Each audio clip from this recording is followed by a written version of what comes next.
Good morning, students. Welcome back again in online class. Students, as you know, we have already started lesson number 11 of macroeconomics foreign exchange. In previous three videos, we discussed about fixed exchange rate, flexible exchange rate, and its component. Now, in fourth video today, we are going to discuss same lesson but with new topic, that is managed floating system. ना बेटा, जब हमने fixed और flexible exchange rate की बात की थी तो हमने फिक्स में डिस्कस किया था कि एक्सचेंज रेट जो गवर्नमेंट के थ्रू या पब्लिक गवर्नमेंट की गाइडलाइंस के थ्रू फिक्स किया था उसको फिक्स एक्सचेंज रेट कहते हैं, और जो फ्लेक्सिबल था उसके अंदर हमने डिस्कस किया था डिमांड एंड सप्लाई फोर्सेस। ये दोनों ही सिस्टम अपनी जगह कुछ मेरिट्स को डिस्कस करते थे, कुछ डीमेरिट्स को। अब दोनों सिस्टम्स की डीमेरिट्स को डिलीट करने के लिए एक नया सिस्टम इंट्रोड्यूस किया गया, that is a managed floating system. ये एक ऐसा सिस्टम है जिसके अंदर फिक्स और फ्लेक्सिबल दोनों सिस्टम को कंबाइन किया जाता है, and it is better than fixed and flexible. इसको मैनेज फ्लोटिंग सिस्टम कहा जाता है। In this system even when exchange rate determined by the force of demand and supply, flexible exchange rate को follow करें तो कहते हैं चाहे एक्सचेंज रेट डिमांड और सप्लाई फोर्सेस से ही डिसाइड होती है। At the time central bank intervene to manage the exchange rate so it does not slip out the desired limit, it is known as managed floating। कहते हैं same time के ऊपर market के अंदर, foreign exchange market के अंदर demand and supply forces ही काम करती हैं, लेकिन डिमांड एंड सप्लाई फोर्सेस का इफेक्ट बहुत ज़्यादा ना हो जाए तो वहाँ पर सेंट्रल बैंक की इंटरफेरेंस को माना जाता है। तो सेंट्रल बैंक वहाँ पर इंटरफेरेंस करता है और वहाँ पर एक मैनेज सिस्टम डिवाइड करता है कि ताकि जो लिमिट है फॉरेन एक्सचेंज की एक डिज़ायर लिमिट से ऊपर ना जाए। इसको मैनेज फ्लोटिंग कहा था। Central bank does have some power to manage the exchange rate slightly according to need of economy. कहते हैं सेंट्रल बैंक को एक पावर है कि वो मैनेज कर सकता है रेट ऑफ एक्सचेंज को, उसकी वैल्यू को, ताकि वो इकोनॉमी के अकॉर्डिंगली यूजफुल हो सके, कि इकोनॉमी के लिए नीडफुल हो सके। लेकिन ये सब करने के लिए उसको परमिशन लेने पड़ती है इंटरनेशनल मॉनेटरी फंड की। It is system that allow some adjustment in exchange according to set of rules and regulation which are officially declared in the foreign exchange। कहते हैं ये किस तरह से काम करेगा, कितनी डिज़ायर लिमिट होगी, सेंट्रल बैंक कब इंटरफेरेंस करेगा, ये सब कुछ लिखा गया है officially by the rules and regulation जो हमारी इंटरनेशनल मॉनेटरी फंड की मीटिंग के टाइम डिसाइड हुए थे। ओके, तो कुछ भी करना है, कितनी डिज़ायर लिमिट होगी, कब सेंट्रल बैंक ने इंटरफेरेंस करना, लिमिट मैक्सिमम कितनी हो सकती है, लिमिट मिनिमम कितनी हो सकती है, ये सारे के सारे डिसीजन सेंट्रल बैंक लेता है, but with the permission of international monetary fund. अगर कहा जाए तो it is system of fixed and flexible exchange है। अगर हम प्रॉपर इस सिस्टम को कहें तो ये सिस्टम दोनों का, फिक्स्ड और फ्लेक्सिबल एक्सचेंज दोनों का कॉम्बिनेशन है। फिक्स और फ्लेक्सी का कॉम्बिनेशन कैसे हुआ, क्योंकि इसके अंदर फिक्स के फ्लेक्सिबल के हिसाब से वो सारे एलिमेंट जो डिमांड और सप्लाई फोर्सेस को डिटर्मिनेट करते हैं वो भी हैं, और साथ ही साथ इसके अंदर फिक्स्ड एक्सचेंज रेट के अकॉर्डिंगली जो आरबीआई की या सेंट्रल बैंक की इंटरफेरेंस भी है, तो गवर्नमेंट की इंटरफेरेंस भी है, और बच्चे साथ ही साथ डिमांड और सप्लाई फोर्सेस भी साथ मिलकर काम करती हैं। ये एक ऐसा सिस्टम है जिसका इसको इसलिए बनाया गया ताकि जो फिक्स्ड की जो कमियां थी और फ्लेक्सिबल की जो डीमेरिट्स थी इनको रिड्यूस किया जाए और इनकी मेरिट्स को इकट्ठा कर दिया जाए। तो एक it is a combination, it is system that we get from the combination of fixed and flexible exchange rate. Manage floating को डर्टी फ्लोटिंग और क्लीन फ्लोटिंग के नाम से आता है। So what is dirty floating, what is a clean floating? As we know, manage floating के अंदर central bank या गवर्नमेंट की इंटरफेरेंस मानी जाती है। तो मैनेज फ्लोटिंग के अंदर absence of rules and regulation या guideline could result excessive intervention. कहते हैं अगर सेंट्रल बैंक बड़े अच्छे तरीके से इंटरफेयर करती है फिर तो कोई प्रॉब्लम नहीं, लेकिन अगर सेंट्रल बैंक रूल्स और रेगुलेशन को भूल जाती है और जितनी भी रेट ऑफ एक्सचेंज को डिसाइड करना, उसकी लिमिट को बढ़ाना, कम करना, लिमिट की जो रेशो है उसको इंक्रीज़ करना, डिक्रीज़ करना, उनको मैनुपुलेट करती है अकॉर्डिंग टू ट्रेडिंग पार्टनर की। ट्रेडिंग पार्टनर को, जो हमारा बिजनेस पार्टनर है जिसके साथ हम एक्सचेंज करें, उसको नुकसान हो और हमें फ़ायदा हो, तो उसको डर्टी फ्लोटिंग का नाम दिया था। इट मीन्स जब सेंट्रल बैंक जो मैनेज फ्लोटिंग की गाइडलाइंस है उनका यूज़ ना कर कर, उन रूल रेगुलेशन को इग्नोर कर कर एक्सेसिव मैनिपुलेशन करती है और सारे रूल रेगुलेशन को अपनी डोमेस्टिक करेंसी को अप्रिशिएट करने के लिए यूज़ करती है, तो ये एक डर्टी फ्लोटिंग में कन्वर्ट होती है। बट इन रियलिटी अगर ये रेट ऑफ एक्सचेंज प्रॉपर तरीके से काम करे, अगेंस्ट दिस अगर ये प्रॉपर तरीके से काम करे और सेंट्रल बैंक उन्हीं रूल्स रेगुलेशन को फॉलो करे, ये क्लीन फ्लोटिंग का नाम से जानी जाती है। तो डर्टी फ्लोटिंग तो बेटा तभी होगी ना अगर सेंट्रल बैंक इसका मिसयूज़ करे। तो मोस्ट प्रॉब्ली इस समय सारी कंट्रीज यही करती हैं कि इसका प्रॉपर यूज़ किया जाए। ये क्लीन फ्लोटिंग के नाम से आने होती है, बहुत रेयर केसेस के अंदर ये डर्टी फ्लोटिंग में कन्वर्ट होती है। अब ये एक्सचेंज रेट कैसे सेंट्रल बैंक किस तरह से इंटरफेयर करती है? How does central bank exercise the influence on the float and market exchange rate? It is by the sale and purchase of foreign currency in the foreign exchange market. अब हमें पता है rate of exchange के ऊपर central bank कैसे interference करेगी। तो पहली चीज़ तो है करेंसी को फॉरेन एक्सचेंज मार्केट में या इंटरनेशनल मनी मार्केट के अंदर बेचा और खरीदा जाता है, सेल एंड परचेज किया जाता है।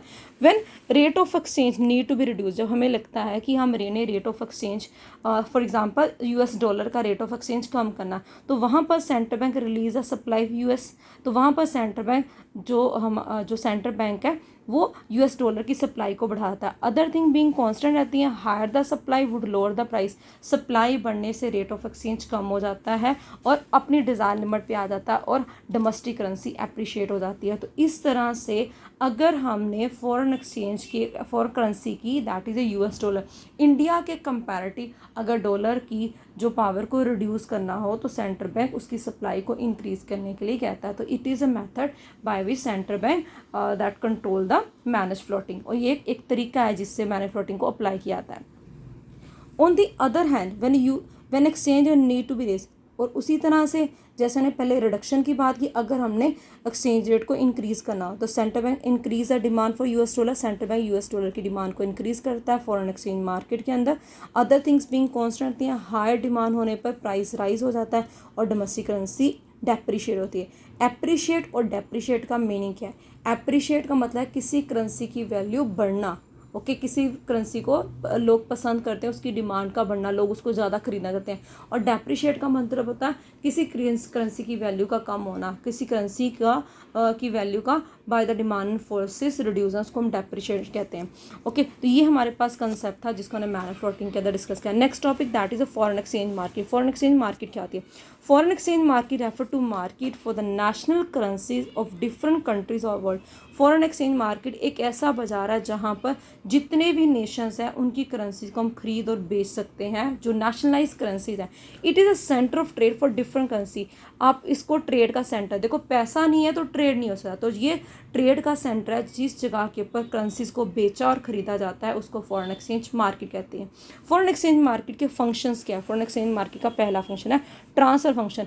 फॉरेन एक्सचेंज मार्केट से हम मनी को ट्रांसफ़र करते हैं। It implies the transfer of purchasing power in the term of foreign exchange across different countries of world. इसमें करेंसी को ट्रांसफ़र किया जाता है, हम अपनी करेंसी को, अपनी डोमेस्टिक करेंसी रुपीज़ को डॉलर में कन्वर्ट करते हैं, डॉलर को यूरोपियन करेंसी में कन्वर्ट करते हैं। It is a transfer function, money की परचेजिंग पावर को हम ट्रांसफ़र करें। 50 रुपीज़ इज इक्वल टू $1, तो हमें $1 मिल गया, तो हमारी परचेजिंग पावर डॉलर के अकॉर्डिंग होगी। तो ये ट्रांसफ़र फंक्शन की फॉर्म में काम करता है। Next function is credit function. It implies the provision of credit in term of a foreign exchange for the export and import of goods across different countries of world। ये export और import के time हमें हर तरह की credit facilities provide करता है, तो पैसा हमें इसी मार्केट से मिलता है। इसके अलावा इसका सबसे इंटरेस्टिंग फंक्शन है that is a hedging function. इस फंक्शन को मैंने प्रॉपर एक्सप्लेन किया है, this point can be come in 4 marks. It implies the protection against a risk related to variations in foreign exchange rate. Exchange rate is locked for the future supply of foreign exchange। कहते हैं hedging function का मतलब होता है, हमने पढ़ा कि अगर फिक्स एक्सचेंज रेट होता है तो गवर्नमेंट फिक्स करती है, अगर फ्लैक्सीबल होता है तो डिमांड सप्लाई। फिक्स में भी कुछ प्रॉब्लम थी और फ्लैक्सीबल में कुछ प्रॉब्लम थी। जब मैनेज फ्लोटिंग के अंदर हमने अडॉप्ट किया तो एक हैजिंग फंक्शन को हमने देखा। हैजिंग फंक्शन जो हमारी फॉरेन एक्सचेंज मार्केट के अंदर है, ये फंक्शन कहता है कि रिस्क को कवर करने के लिए कुछ वेरिएशंस को जो बिजनेसमैन है वो सेट कर लेते हैं, तो वहाँ पर प्रोटेक्शन दी जाती है कि आप डॉलर का रेट बढ़े या कम हो, हम आपको डॉलर का रेट इसी रेट के हिसाब से फिक्स कर लेते हैं ताकि फ्यूचर में किसी सप्लायर को लॉस ना हो। While making such a contract buyer are manage risk of rise in price of foreign exchange. कहते हैं इसमें जो खरीदने वाला है उसको क्या बेनिफिट होता है, उसको ये रिस्क खत्म होता है, अगर करेंसी का प्राइस बढ़ गया तो नुकसान नहीं होगा, और जो बेचने वाला है उसको अगर करेंसी का प्राइस कम होगा तो नुकसान। तो बैठ कर वो एक एग्रीमेंट कर लेते हैं कि हमने करेंसी का रेट क्या डिसाइड किया, ताकि फ्यूचर में हमें किसी तरह की प्रॉब्लम ना आए। तो ये exchange rate near future business के लिए बहुत अच्छा है, इसको रिस्क प्रोटेक्शन फंक्शन कहा जाता है। तो ये फंक्शन हमें मार्केट के अंदर नजर आता है। तो ये थी हमारी फॉरेन एक्सचेंज मार्केट। अब क्वेश्चन आता है फॉरेन एक्सचेंज मार्केट कितनी तरह की होती है बेटा। तो operation of foreign exchange market ये 2 तरह की होती है। First is spot market. Spot market जैसे कि वर्ड ही कह रहा है, स्पॉट मीन करंट, ओके। ऐसी मार्केट जिसमें आप डेली ट्रांजैक्शंस से डील करते हो, करंट ट्रांजैक्शन से डील करते हो, उसको स्पॉट मार्केट कहा जाता है।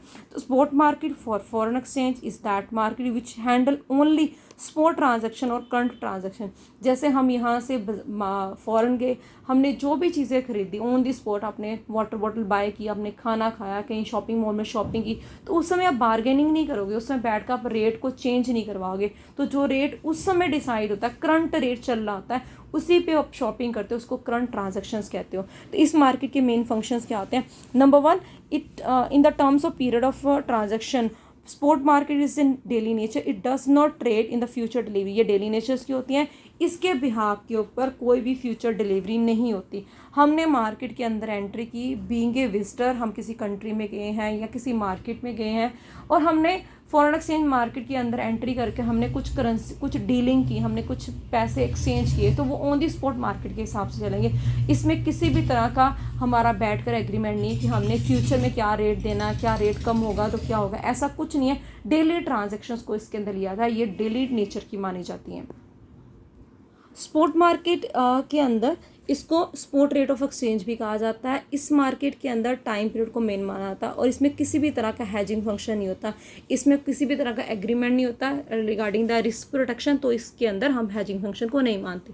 देन बेटा second market that is known as a forward market. Forward market क्या होती है। फॉरवर्ड मार्केट एक ऐसी मार्केट है जो फ्यूचर डीलिंग के साथ डील करती है। फ्यूचर के अंदर हमने किस रेट के ऊपर चीज़ करेंसी खरीदनी है, बेचनी है, उसको हम कहते हैं। Foreign exchange market is that market which handle such transaction of foreign exchange that are meant for the future delivery. Such transactions signed today but are to be materialized for the future date. कहते हैं ऐसे transaction के ऊपर जो agreement होते हैं, agreement के ऊपर साइन तो आज होता है लेकिन ये अगले साल तक या कुछ साल होता है, जहाँ तक हमारा एग्रीमेंट होता है उसी के हिसाब से ये रेट ऑफ एक्सचेंज को डिटर्मिनेट कर लेते हैं, फिक्स करके उसको हम फॉरवर्ड मार्केट कहते हैं। बैठ कर डिसीजन हो जाता है कि आप किस हिसाब से करेंसी को एक्सचेंज करोगे। तो इसके फीचर्स क्या हैं। इसके 3 फीचर्स हैं। It only create the forward transaction, it does not deal with the spot transaction. Naturally ये forward transaction market forward future के लिए होंगी, तो ये करंट ट्रांजेक्शन के अंदर नहीं आएंगी।